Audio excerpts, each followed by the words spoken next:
सुप्रभात मित्रांनो. मन धागा धागा जोडते नवा या मालिकेच्या येणाऱ्या भागामध्ये जबरदस्त ट्विस्ट आपल्याला पाहायला मिळणार आहे. आनंदीने आता राजाध्यक्षांच्या घरी मानाने गृहप्रवेश केलेला असतो आणि त्याच्याचमुळे सार्थक हा भरपूर खुश झालेला असतो.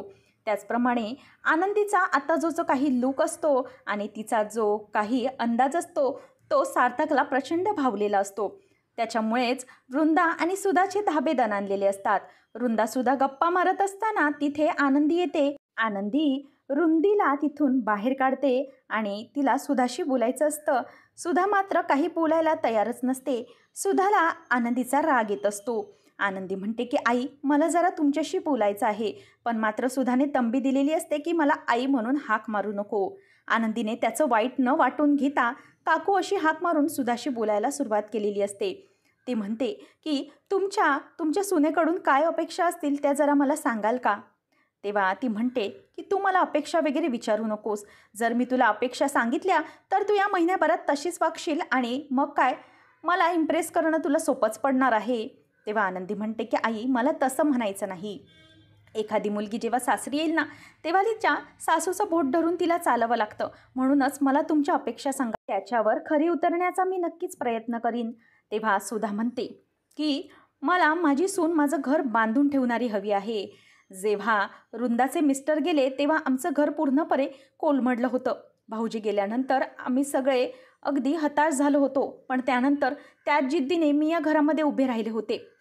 नंतर सार्थकच्या बाबांची पण ही अवस्था झाली तरीही मी कोलमडले नाही. इतका मोठा डोलारा उभा ठेवला सार्थक आणि सगळ्यांना बांधून ठेवलं, सगळ्यांना प्रेमाने वागवलं आणि माझं घर मी जोडून ठेवलंय. हीच अपेक्षा मला माझ्या सुनेकडून आहे, पण तू पूर्ण करशील अशी दिसत नाही. आनंदी म्हणते की आई, काळजी करू नका. काही झालं तरीही मी पूर्ण प्रयत्न करीन आणि तुमची उत्तम सून बनूनच दाखवीन. आनंदी आता रूममध्ये येते. रूममध्ये आल्यानंतर सार्थक विचारतो की काय झालं आनंदी? तेव्हा आनंदी म्हणते की मी आईंशी बोलले. तेव्हा सार्थकला अगदी आनंद होतो. आई काय म्हणाली असं तो विचारतो. आनंदी सांगते की आईंना मी सुनेच्या अपेक्षा विचारल्या. सार्थक म्हणतो की अच्छा, मग तुम्ही तर एकदम जोरदारच तयारी केलेली दिसतीये. म्हणजे अपेक्षा वगैरे विचारलं म्हणजे म्हणून म्हणतोय मी. आनंदी म्हणते की तसं नाही, आईंचं बेसिक काय आहे सुनेचं मत ते मला विचारून घ्यायचं होतं. बाकी मी माझ्या मनाचंच करणार आहे असं ती म्हणते. आणि सार्थक म्हणतो की हो, तुम्ही तुमच्या मनाचंच करा, कोणाचंही ऐकू नका. कारण तुमचं मन किती सुंदर आहे ते मला माहीत आहे आणि याच मनाने तुम्ही सगळ्यांना नक्कीच जिंकून घ्याल हे मला माहीत आहे. म्हणूनच तुम्ही तुमच्या मनानेच वागा. सार्थक आनंदीला अशा प्रकारे विश्वास देतो आणि नंतर म्हणतो की चालेल, ऑल द बेस्ट, तुम्ही आता तुमच्या तयारीला लागा. आनंदी म्हणते की सर, काय झालं, तुम्ही माझ्याकडे असे का बघत आहात? तेव्हा सार्थक म्हणतो की या लाईट्स चालूच राहू देत. कसं आहे ना, तुम्ही जशा प्रकारे डोळ्याला पट्टी बांधायचात ना तशीच पट्टी मी आजकाल बांधतो. लाईट्स तर बंद करत नाही मी, पण पट्टी देखील बांधून ठेवतो. आता आनंदी म्हणते की सर असं? तेव्हा सार्थक म्हणतो की हो, कारण मी तुमच्याच आठवणींमध्ये असायचो. तुम्ही माझ्यापासून जरी दूर गेला असाल तरी तुमच्या आठवणी या कायम माझ्यासोबत होत्या. म्हणूनच हे बघा, कपाटातले कपडे किंवा बाकीच्या वस्तूही तुमच्यासारख्याच ठेवलेल्या आहेत. आनंदीला आनंद होतो. नंतर दुसऱ्या दिवशी सकाळी आनंदी लवकर उठते. सार्थक अजूनही झोपलेला असतो. ती त्याला डिस्टर्ब करत नाही. ती तिच्या तुळशी वृंदावनाजवळ येते आणि तिथे पाया पडून म्हणते की हे तुळशी माते, माझी आजपासूनची चॅलेंजचा पहिला दिवस, माझ्या सोबतीने कायम राहा. आनंदी देवघरात आता पूजा करायला येते. पूजा करायला आल्याबरोबर आता धूपदीपांचा छान सुगंध दरवळत असतो. त्याच वासाने आणि त्या आरतीच्या आवाजाने देवघरामध्ये सगळेच जण येतात. वृंदा मात्र त्याच्यामध्ये अडवणूक करण्याचा प्रयत्न करत असते. वृंदाला हे आवडत नसतं, पण मात्र आदर्श हा तिला तिथेच थांबवतो आणि सुधाही काहीच बोलत नाही. सुधा तिचा मधुर आवाज आणि घरामधलं ते मांगल्य पाहून खूपच खुश होते. सार्थक तिथे तसाच उठून येतो आणि तो देवासमोर लांबूनच हात जोडत असतो. वृंदा ते रागानेच बघत असते आणि सुधाचा देखील चेहरा चांगलाच पडलेला असतो. आदर्श आणि आकांक्षा दोघंही म्हणतात की वा वा, खरंच खूप छान वाटतंय आई, अगदी ना लहानपणीची आठवण झाली. जसं तू लहानपणी पूजा करायचीस ना देवाची, तशीच आठवण झाली आणि तसंच वाटतंय ग आता अगदी. तेव्हा मग सुधा पण म्हणते की हो, मलाही अगदीच त्याच दिवसांची आठवण झाली जेव्हा तुम्ही लोक लहान होतात. आनंदी मात्र तिच्या पूजेमध्ये मग्न असते. नंतर सगळीजण आनंदीची भरभरून तारीफ करत असतात. ते मात्र सुधी आणि तिच्या मुलीला म्हणजे शलाकाला काही पटण्यासारखं नसतं.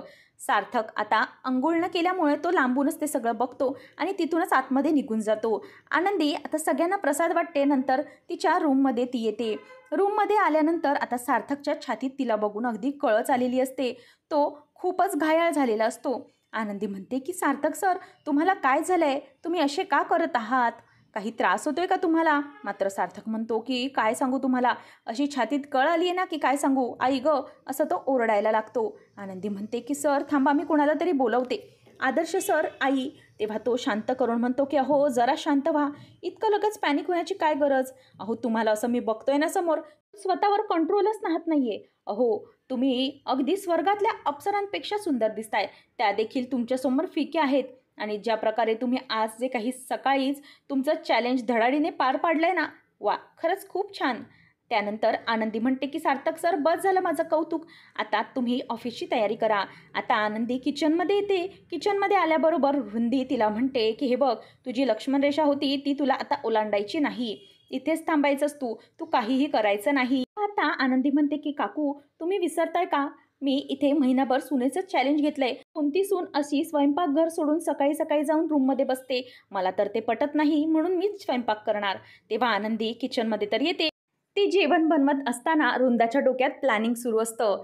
ती विचार करते की आता आनंदीच्या जेवणात काहीतरी मिक्स करायचं.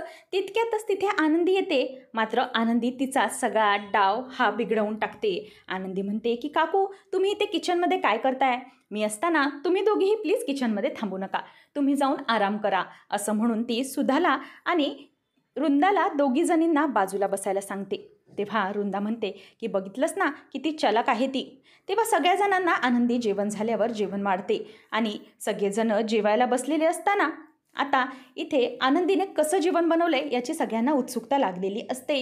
आता सार्थक हा जेवायला बसतो आणि नंतर तोच तारीफ करू लागतो की वा, काय जेवण झालेलं आहे. आदर्श देखील म्हणतो की वा वा, खरंच आनंदी, एक नंबर जेवण झालेलं आहे, खूप स्वादिष्ट. असं म्हणून आता सगळेजण जेवायला लागतात आणि वृंदा तर ते सगळं बघतच राहते. तीही पहिला घास घेते आणि तीही काहीच बोलत नाही. सुधा देखील जेवायला सुरुवात करते आणि सुधा काहीच बोलत नाही, पण मनातल्या मनात मात्र तिला आनंदीच्या हातचं जेवण खूपच आवडलेलं असतं. जेवण झाल्यानंतर वृंदा ही सुधाला बोलायला येते की काय गं, तू काही बोलली नाहीस, तुला पण तुझ्या सुनेच्या हातचं जेवण आवडलं वाटतं. तेव्हा मग सुधा म्हणते की असं का बोलतेस, चांगल्याला तर चांगलं बोललंच पाहिजे. आणि वृंदा, हे बघ, अन्नाच्या बाबतीत आपण कधीही खोटं बोलू शकत नाही. अन्नपूर्णा मातेचा वास आहे तिच्या हातामध्ये. तिने जे काही जेवण बनवलं होते तू खूप सुंदर बनवलं होतं आणि अगदी मनापासून तिने सगळ्यांना ते वाढलं देखील. म्हणूनच मला असं वाटतंय की आनंदी या दिवशी तरी जिंकलेली आहे. पण मी असं म्हणत नाही आहे की मी सून म्हणून तिचा लगेचच स्वीकार केलेला आहे. आनंदी ही खूपच खुश असते, कारण तिने पहिल्या दिवसाची बाजी तर चांगलीच मारलेली असते. पण मात्र आता वृंदाचे चांगलेच धाबे दणाणलेले असतात. आनंदी ही तिच्या रूममध्ये येते. तेव्हा सार्थक हा तिच्याबद्दलच विचार करत बसलेला असतो. आनंदी सार्थकला विचारते की काय झाले सर, तुम्ही कसला विचार करताय? तेव्हा सार्थक म्हणतो की आनंदी, खरंच आज जे काही तुम्ही केलं आहे ना, त्याला खरंच खूप 10 on 10 मार्क्स. कारण सकाळी तुम्ही जी देवपूजा केलीत त्याने तर आईला तुम्ही प्रसन्न केलंतच आणि आईच्या चेहऱ्यावरून ते दिसतच होतं. पण त्यानंतर मात्र जे काही जेवण केलं होतं ना, लाजवाब, ते तर अगदी मस्तच झालं होतं. आनंदी खुश होते आणि म्हणते की सर, इतकी तारीफ करताय तुम्ही माझी.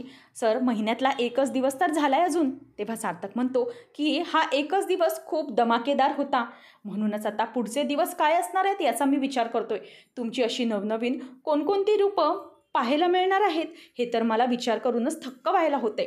तेव्हा आनंदी आता हसायला लागते आणि म्हणते की सार्थक सर, काय तुम्ही पण. तेव्हा सार्थक म्हणतो की हो, असेच प्रत्येक दिवस जायला हवेत आणि आपण जिंकणार ही आशा माझ्या मनाशी आहेच. असं म्हणून सार्थक आणि आनंदी आता दोघंही खुश होतात. आता या परीक्षा आनंदी देत असताना सार्थक आणि आनंदीचं नातं कसं घट्ट होणार आणि आनंदीच्या मनामध्ये सार्थकचं स्थान कसं निर्माण होणार हे पाहणं तितकंच रंजकतेचं ठरणार आहे.